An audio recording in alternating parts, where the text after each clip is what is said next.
$10,000 into an auction Hellcat. Is it worth it? Well, it does have a really nice rear end. Let's get started.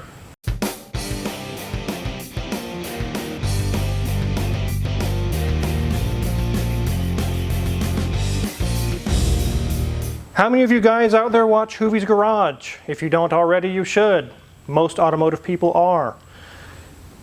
This is actually his buy. He just purchased not too long ago. It's a 2016 Dodge Challenger Hellcat. I think he paid $26,000 for it. It's kind of a gamble. It had some ticking noises. And you know, the Hemis do have a Hemi tick that's pretty common. It's not so common on the Hellcats, but it still can happen. Investigating into that tick turned into a time bomb. It's horrible. This engine's terrible. We're going to show you guys all the things we found today and go over the list, how it adds up so fast. So what's the Hemi tick? So many Hemis going all the way back to the early 2000s, 04, 05, 06.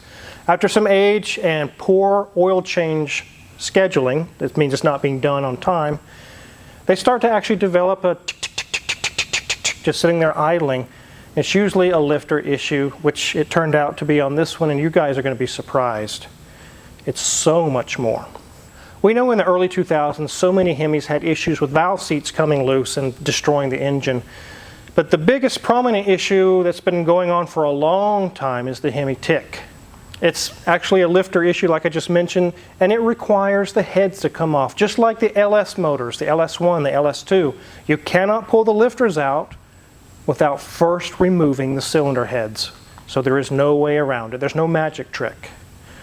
Before we dive into that, which we have carts full of parts today for you guys, let's take a look around it, a real quick look, and Mrs. Wizard can show you the terrible interior. Normally we don't start in the back of the car, but the front is a big surprise. We have a little tongue sticking out here. It's actually just a little pad to keep the trunk from locking. There's nothing wrong back here. It does have the nice pearl white paint. There's no damage. It actually looks pretty decent. But it changes as we get towards the front of the car. We can see the fuel cap denotes fuel, in case some of you guys forgot what goes in there. And some of the drivers of these may actually forget what goes in there. We can see the tires are bald on a Hellcat. Imagine that. As we go down the side, you can see the paint actually looks pretty decent. At least it's not banged up and beat up. Look, Mrs. Wizard, it's a kitty. I like kitties, but that one's angry. He's a very angry kitty, yes. I'd be angry if I was tore up like this too. Look at that, guys. Looks like Hurricane Katrina hit this thing. It didn't come in that way, but it was pretty beat up on the front end. As we look into the engine bay, you can see it's powered by an invisible engine. No, actually the engine's been removed. Obviously you guys can tell that. We really didn't originally plan to pull the whole motor, but as we started pulling it apart for the lifter issue, it just kept getting worse. Let's let Mrs. Wizard show you guys around the interior. It's equally what you would think out of a Hellcat. This had, when at least Hoovie bought it, 70,796 miles, because that's what the sticker in the windshield way over there says. So that's what we're going to go on. I don't believe Hoovie has actually put too many miles on this, especially with that tick, but we're close to that many miles. I do like the gauge cluster. It is interesting. I would turn it on for you, but I can't because obviously the battery and everything else in the front of this car has been removed. The dash is in nice shape. There's no cracks. There's no breaks in it. Looks lovely. I'm not so sure. Boing, boing, boing, boing. Not sure where the Christmas tree went to that, but well, they left a piece of it. As we move down, you see I have a nice infotainment system with a very lovely faux carbon fiber sticker plastic. Lovely. And as we move down further, we do have a lovely push start with our Hellcat on there. But as we move down, that's a little crusty there. It does say it is a 6-speed manual, but that's looking like it's been thrown around a few times. And the way this looks, I'm not surprised. There's some mold growing in the cup holder there. Hoovie, you might want to have to take this to Van Gogh when you're done with this. There's a layer of crud down there. Van Gogh's going to have fun removing. But we look at our seats. They are original SRT Hellcat seats. They do have the Hellcat embroidered, and we do have embossed the SRT. We do have nice bolster on the sides with perforated leather on the center. On our door card, we have a little bit of felonious work happening. Yeah, they have added they added speakers and removed speakers and left some lovely holes for us. The driver's side is equally as entertaining, but if you note that it is so close there, now you can't reach the controls without mashing your hand into the seat or into those speaker grills to try and adjust your seats. So you better have it set before you close the door. I do like the seat belts in the back, and they are red in the front as well. You just couldn't very easily see them, but I do like they are looking good, probably because not too many people rode back here, but you never know. I mean, there could have been a whole crew of them out doing, you know, mayhem in the streets of wherever this car came from. Headliner's in good shape. Got some lovely dirt spots on our moonroof, which of course just needs a bath. As we get to the steering wheel, obviously this has been, well, ew, I touched that, that was gross. Yeah, this has been well, I don't know, abused. The top of the steering wheel has blistering going on. Leather is missing up there. I'm not sure what is actually on the front of that. I'm gonna go wash my hands as soon as we are done filming. But enough of this interior talk, let's go see what happened to this thing. So for those of you who are actually respectful and didn't skip over Mrs. Wizard's interior review, you'll notice that at the end she mentioned the word abused. If you skipped over that part, you should probably go back and watch it. There's some very interesting things going on inside the interior. This thing was abused. I mean, it's been hammered. You can see it's been through an auction. Hoovie bought it. He got it through some deal or something, but there was some attempts at auctions here. 70,000 miles on this thing. And you're going to see after we get done, it looks like it has 370,000 miles on the inside. That tells me it's 70,000 miles of street takeovers and hard launches. I really feel sorry for this car. I'm glad Hoovie's fixing it. It's really a cool car. If we get the interior back the way it's supposed to be and get everything fixed on the engine, it's got a lot of life left in it. I'm glad, like I said, I'm very glad that he's fixing it. But it's going to be so expensive. When you pull an engine down this far and we show you what we found that's damaged, the parts list is 3 pages long. At 100 here, 200 here, 300 there, and it adds up to thousands and thousands of dollars. Let's go ahead and dive into carts full of parts. What, Wizard? Picking cherries? Well, it sounds like it's raining, like it's going to water some cherries, but this thing is heavy duty. It could probably pick up semi-truck engines. It's Crazy D found that at an auction, and it can lift a car. It's very, very heavy duty. But what does it take just to get to the lifters and cam on an LS or a Hemi? 5.7, 6.2, 6.4, any of those. And with the LS world, 4.8, 5.3, 6.0, 6. All those different engines. It's the same on all of them. Let's go through the carts full of parts. Down below we have exhaust pipes and pieces, and although the motor mounts aren't required to get this deep, you'll see why we took those out here in a minute. Here we have the valve covers, some plastic covers, elbow pieces, more plastic panels. This was the air box. Again, the motor mounts are not required for this job, but we'll show you. So let's go up top. Danielson's doing this job. He's been through tons of hellcats. And this is all the coils, bolts, and everything he has organized to go back together in the right order. Cart number 2. Down below, the oil pan would not be required, but we do see head gaskets, timing cover, water pump, main pulley, alternator. All those have to come off. And up top on cart 2, except for the clutch parts there, we have both cylinder heads. We have oil pump, oil filter, head bolts, the actual supercharger itself. There's the clutch that did come off, but it's not required to do the cam and lifters, but it is a McLeod clutch. We have pulleys and tensioner, an oil cooler, all the lifters, the camshaft, starter down below, bracing, plastic panels. That is the actual cam gear or the VVT unit. Now we're on to cart number 3. There's our condenser, radiator, some hoses and things, and down below the front bumper and some of the radiator surround. Earlier this month, we did videos on showing different vehicles with service positions. These Challengers and Chargers, which use the Hellcat engines, they don't have a service position, but you can't get the camshaft out without drilling a hole through the radiator. We don't want to do that.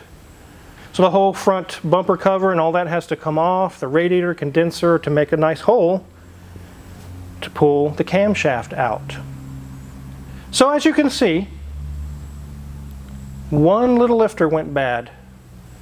This is not a 30-minute job. This is not a $500 job. It's thousands of dollar job. But it gets so much worse. Danielson got the heads off. Let me show you what we found by looking at the cam and lifters, and then we'll go even deeper how bad it gets. So we have one camshaft and 16 lifters. The others are actually decent. They probably had some life left in them, but it just takes one to require all of this work. Just one. Here's a good one. As you can see, the roller is happy. It spins. It's not galled. It's very, very easy to move. The body of it's in clean shape, and the ears are nice and flat as they were when they were manufactured when they were new. Let me swap that out with the bad one. Look at that, guys. It don't spin no more. It's solid. And it's dug so deep into the roller, it's actually torn into the ears of the lifter. Destroyed. But what did that do to the cam? So a normal lobe looks like this, smooth. It might have a few tiny little marks. You can't feel them. That's not a serious issue. Let's take a look what this lifter did to this one. So you can see there, this cam is ruined. It is completely ruined. It is dug very deep. It's very sharp too. You could cut your finger on the edge that sticks up on the outer edge. It is deep. Unusable, unfixable. There's no magic trick way out of this. It requires a new camshaft. Okay, Wizard, I know this is a really big job, but why does it take all of this being out to fix just a cam and lifter? On the old days, you could remove the intake and that's it. You could do everything. Pull everything out and pull the cam out. You have to remove the timing cover. It wasn't that huge of a job. Let's go to the engine block and show you why. So on the Hemis and the LS engines, the lifters fit into the little galley here, right here. Whereas on Grandpa's 350 Chevy, it was actually in here. In the valley, you could get to everything, pull the lifters out, but there's nothing here. They've moved them into here. As you can see, that's where they reside. And let me get the cylinder head and show you why you can't get the lifters out without pulling the heads off. How can you get the lifters out, guys? You can't. They are sealed in by the cylinder head itself. I've gotten many calls from people that have an LS or a Hemi that's ticking or cam issues. We quote them $3 or $4 grand or more. Why is it so much? Now you know. This is not a $500 job. But let's show you how it gets even worse. This job shouldn't have required the engine to come out. It can be done in the car, like I mentioned. You remove the radiator, you can get the cam out. Why is the engine out? Well, once Danielson removed the cam out, he inspected the cam bearings. Let's take a look at those with the Techlong. So I've got my Techlong scope in there, and now you can take a look at these bearings.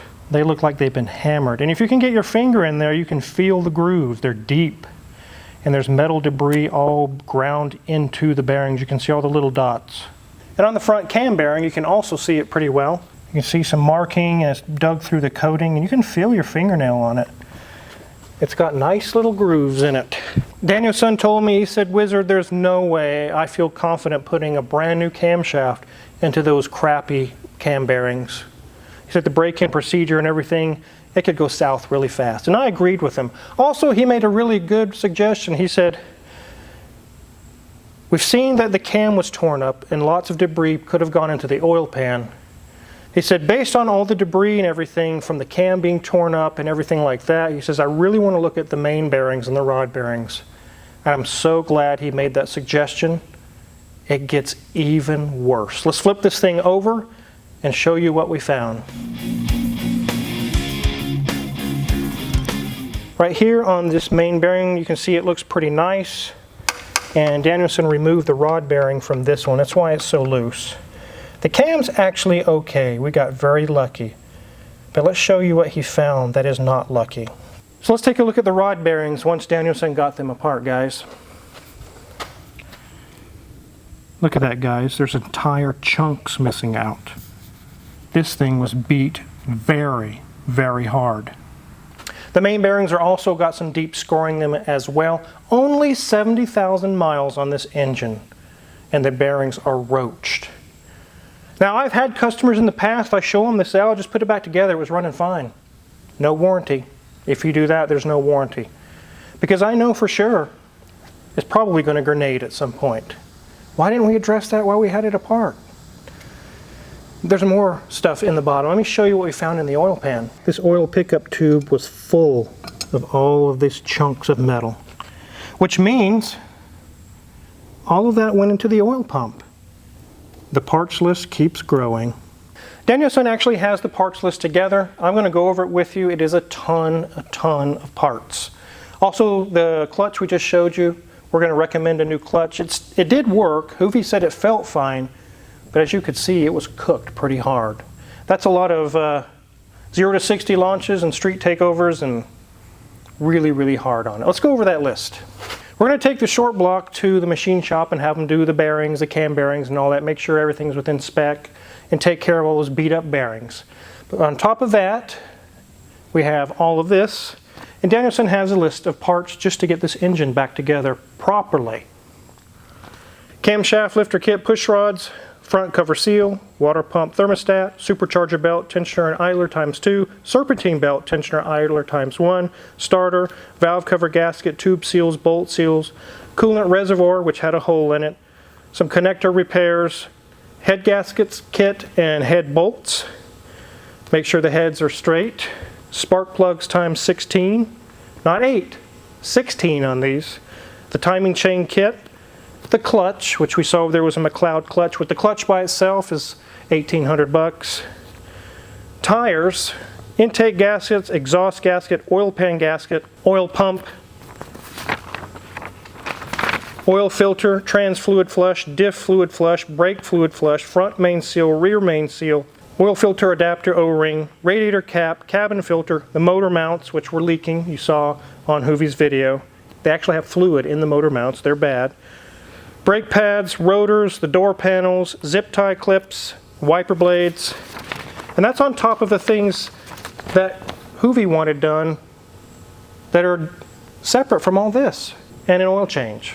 Okay, Wizard, with that long of a list, did they do any maintenance on this car in the 70,000 miles they owned it? I doubt it. They probably did the dealer maintenance, which was free oil changes and whatnot during a certain specified time, and it's my belief that after that time had elapsed or was expired, it got ignored. How does this happen? The lifters, the cam, all this stuff is negligent oil changes or skipped oil changes. I wouldn't be surprised if this previous owner went 20, 30,000 miles on oil changes, if they even did them at all. And that nasty oil, and you're revving it hard and really beating on this engine, it can't handle all that. You have to maintain them, especially if you're hard on them.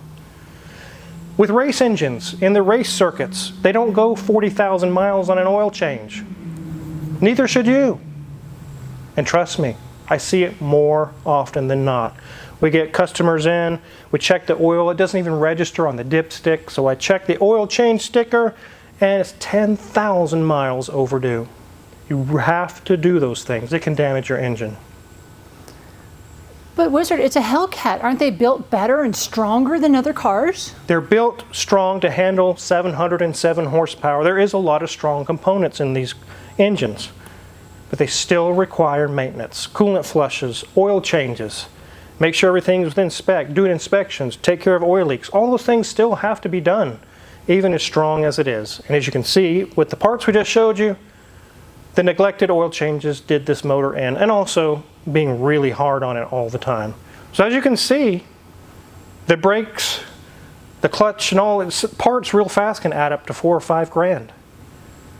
And then you got all this engine machine shop work and stuff, then all the labor, which could be hours and hours and hours. Guys, it adds up so fast. Will it be worth it? Well, he paid $26 for it, and by the time he's done, he's at $36. I think so. It'll probably be worth it. And again, the price I just gave also includes door panels and everything else that needs to be done. A new front bumper cover because he wants to replace it. Hoovie wants it done. So Whew, a lot of work and a lot of money. We're glad to do it though. We're happy Hoovie's trusting us to get this done. It'll be a cool car when it's done. If you're curious what kind of tools we're going to use to work on this or have used already, check our Amazon affiliates link in the description below. We get a small cut.